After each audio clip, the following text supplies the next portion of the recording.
What's good, y'all, man? Y'all know the season is about to start, man. I'm so excited, bro. Next week gonna be a movie. But let's go ahead and talk about the top 10 quarterbacks.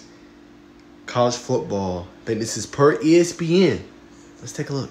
All right, so they got Carson Beck 1, Dillon Gabriel 2, Jalen Milroe 3, Quinn Ewers 4, Shedeur Sanders 5, Jalen Daniels 6, Jackson Dart 7, Noah Fifita 8, Cam Rising 9, and Cam Ward 10.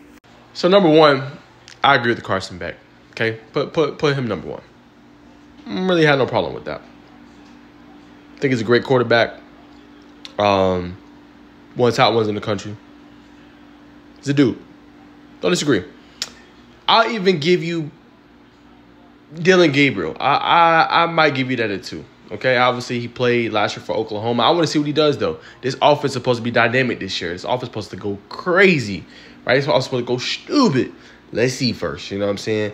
I still got it out. I still got to see. But Oregon's going to play Ohio State this year. I want to see who comes out on top and kind of performance he has in that game. Now, 3, just slightly disrespectful. I'm going to put Shedeur there. I like Jalen Milroe. I want to see what steps forward he take this year. It took him a while to figure out everything with Alabama. And they're going to have some great players this upcoming year. Yet again, Caleb Odom, obviously. Some of the returning guys as well. Obviously got the Sarah Lane receiver. That would be pretty good for him. But I want to see Milroe first. But I'm going to put Shedeur over him and Quinn Ewers. Just my opinion. And I think they'll be like, oh, well, he's only won 4 games. Again, I think for Shedeur, if they can win double, if they can go from double of 4-8 to 8-4, right, and they in that contention for a college football playoff, I'm not saying 8-4 they would make it, but 8-4 that might get them in a high level bowl game, right? They might even be able to go 9-3. Now I think 9-3 would get them in over compared to an 8-4. That's just my opinion because they're playing in the Big 12. They're gonna play some tough teams this year.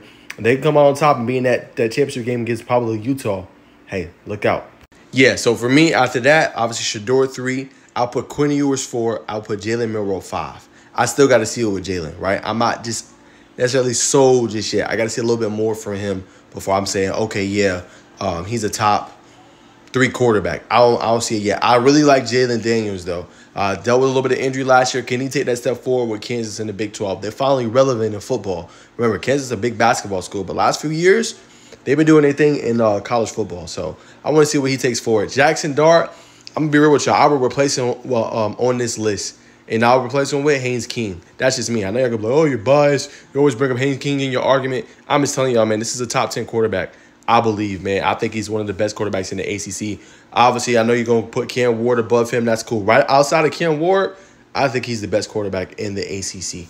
That's just my opinion, man. Tell me who is better. Gigi Ugolele has been all over the place. He's been from Clemson to Oregon State, now back to Florida State.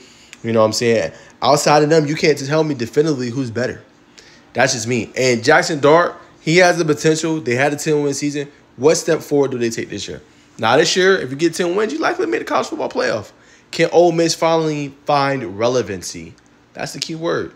Lane Kiffin is a good coach. You know what I'm saying? But can they finally beat the big dogs? Can they go in Georgia and beat them? Can they go on the road and beat a Bama team? Now, I'm not saying they go face these teams this year. I'm just saying that for reference. All right, next you got Noah Fifita. I have not seen him play, so I'm not going to comment on him. I don't really know how good or how elite that kid can be. I still got to wait and see what he's talking about. Cam Rising, I've seen a couple of Utah games, and that kid is a stud. He can just flat out get it done, do his thing. That's why everybody got Utah like winning the Big 12. Because that kid right there, like that dude is elite, man. He can make any throw on the field. He's electric. Like that kid is a stud. Straight stud. So we're going to see. You know what I'm saying? But that's my ranking. If I had to rank it, like I said, I would put 3 Shedeur, 4 Quinn Ewers, 5 Milroe, 6 Jalen Daniels. I will place Jackson Dart. I'll put Haynes King right there at 7. I guess I'll put Noah Fifita, even though I haven't seen him at 8. I'll put Cam Rising 9. And I'll go Cam Ward 10. That would be my rankings, obviously, with Carson Beck and Dillon Gabriel being 1 and 2. But y'all comment below, man. How would y'all rate the top 10 quarterbacks in college football? Again, I'm going to have coverage all season. So y'all boys stay tuned.